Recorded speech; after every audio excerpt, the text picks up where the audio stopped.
Thanks, Cahirlock, and I just want to thank the Labour Party for bringing forward this really important motion. I just want to apologise for Deputy Sherlock for interrupting your photo up earlier on. It wasn't my intention. Minister, what underlines addiction is poverty, and a symptom of poverty is trauma, and a symptom of trauma is addiction. It's a circle that keeps going around. I'm from Knockendorkin. I grew up there in the 80s. It was a time of economic hardship right across the country, but areas like mine suffered the most. We grew up in poverty, and this is not me standing up here and saying the poor me is. When I say we grew up in poverty, I didn't know I grew up in poverty because everybody around me was experiencing the same thing. We simply didn't know any better. What we did know was not to ask our parents for too much, because it simply wasn't there. Knockendorkin is an area of high disadvantage, and I've seen the devastation that drugs have inflicted in my area since I was a child.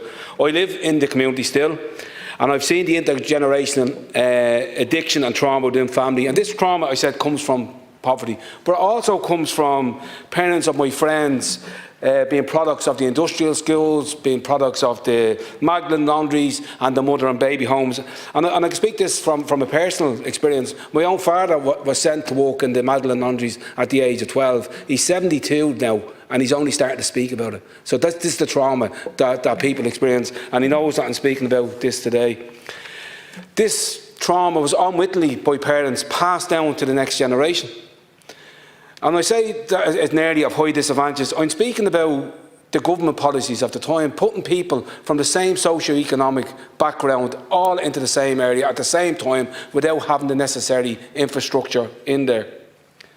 When I say we're at disadvantage and at poverty, we weren't in poverty with lack of character and lack of strength, because the people from my area, my parents, my neighbours, my friends, had to get out and fight for every single thing that our area had, whether that's schools, whether that's something as simple as buses, health centres, everything. Actually, my very first kind of interaction with activism was fighting for a school in my area. I was a school. We were sent to a school that was deemed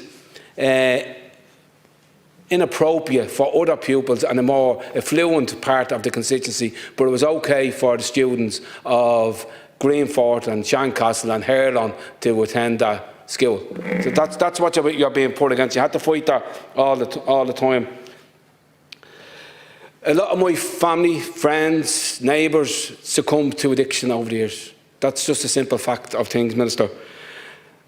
And while you can't physically change the environment that you're living in, people look for alternatives. And one of the alternatives they had was to look at drugs, because drugs give people the ability to self-soothe, give calm to an anxious inner world. It's called getting out of your head for a reason. If you can't get out of your estate, you can get out of your head in a different way without having to move. And it does stop a problem for that very short time, and then that problem becomes and turns into addictions.